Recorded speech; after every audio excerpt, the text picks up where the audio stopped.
Je m'appelle Tristan Brisset, je suis artisan menuisier en éco-habitat.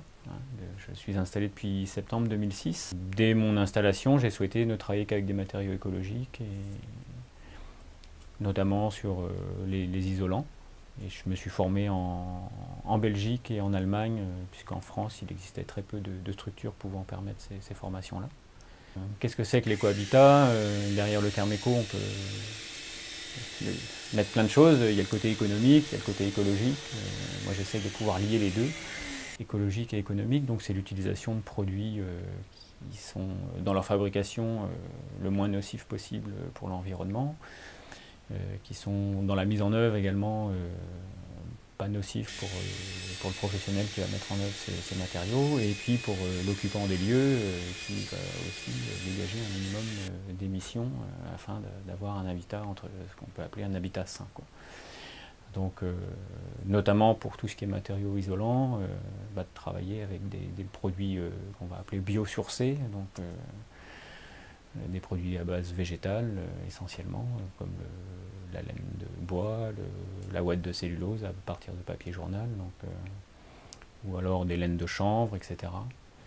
Donc des produits qui présentent des capacités thermiques intéressantes sur ce qu'on va appeler le confort d'hiver, donc comme les matériaux minéraux, mais notamment aussi beaucoup de facilité sur ce qu'on appelle aujourd'hui le confort d'été, donc à retenir les chaleurs estivales et à conserver la température intérieure de manière beaucoup plus homogène, quoi. Je suis en phase de labellisation RGE, j'ai donc suivi une formation pour obtenir ce label de qualification qui est destiné à être mis en application au 1er janvier 2015 pour tous les artisans et tous les corps de métier, enfin artisans et entreprises qui travaillent dans le domaine de la performance énergétique, on va dire. Ce label nous permet d'apprendre à travailler ensemble entre les différents corps d'État, et aussi permet aux clients ou aux prospects qui sollicitent ces entreprises de pouvoir bénéficier d'incitations fiscales ou d'aides aux travaux pour réaliser ces travaux d'économie d'énergie.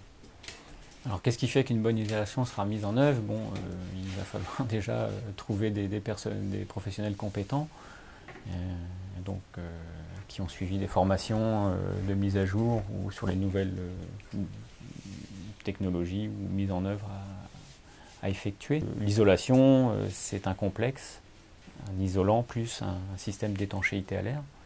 Pour simplifier ça, je prends toujours l'exemple, puisque nous on est en Bretagne, qu'on habite au bord de la mer. Si vous allez au bord de la mer tout à l'heure et que vous avez un pull qui est tricoté en laine de mouton d'Ouessant par exemple par votre grand-mère, si vous ne mettez que votre pull et que vous allez au bord de la mer, le vent passera au travers des mailles de votre pull et puis il ne vous tiendra pas chaud. Par contre, si vous mettez le même type de vêtements que vous portez, c'est-à-dire un coupe-vent qui laisse s'évaporer la transpiration que vous produisez quand vous marchez, et qu'en dessous vous mettez votre pull, vous allez au bord de la mer et le vent il est arrêté par le coupe-vent et le pull remplit sa fonction et vous avez chaud. Voilà, schématiquement pour la maison c'est un peu pareil, c'est-à-dire que si on ne lui met pas une protection à l'air ou au vent, on aura beau mettre un pull dans la maison, aussi performant soit-il, si le vent arrive à s'engouffrer à l'intérieur, les performances ne seront pas là.